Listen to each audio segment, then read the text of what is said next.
Luzon, Visayas at Mindanao, isang magandang araw sa inyong lahat. Ano nga ba ang sasakasanayan na maaaring magkamit sa hinaharap ng mga estudyante? Ito ay ang akademikong pagsulat.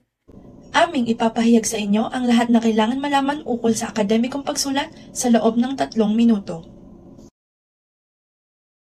Ang akademikong pagsulat ay isang anyo ng pagsulat na kinakailangan ng mataas na antas ng kasanayang akademiko. Layunin nitong magbigay ng makabuluhang impormasyon.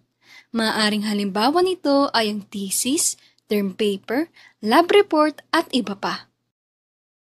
Ayon kay Fullwheeler at Hayakawa, noong taong 2003, mayroong 3 kalikasan ang akademikong pagsulat: katotohanan, ebidensya, at balance. Ang katotohanan ay nangangahulugang kailangan totoo ang ipinapahayag ng akademikong pagsulat, habang ang ebidensya ay ang mga sanggunian o sumusuporta na tunay na katotohanan ang inilalahad, at ang balanse ay pinapahayag na walang pinipiling na panig ang akademikong pagsulat. Mayroong 5 katangian ang isang akademikong pagsulat: objektibo, formal, maliwanag at organisado, may paninindigan at may pananagutan.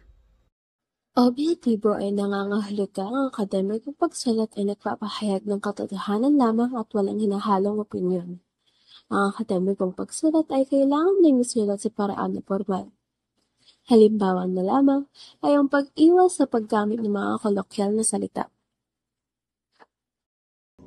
Ang ibig sabihin ng maliwanag at organisado ay mayroong proseso ang pagsulat. Ginagamitan ito ng kohesyon at coherence upang may kaugnayan at kaisahan ang kaisipan o pangunahing ideya.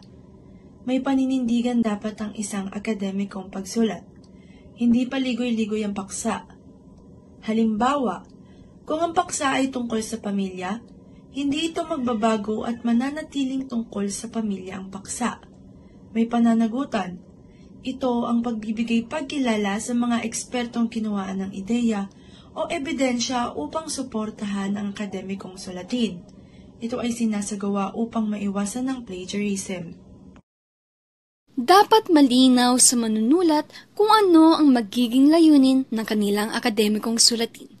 Kung layunin nitong mapanghikayat, ito ay ang panghihikayat o persuade sa Ingles. Kung ito ay mapanuring layunin, nais nitong magbigay ng kritisismo o ng katanungan. Habang ang impormatibong layunin ay ang pagbibigay ng mahalagang impormasyon.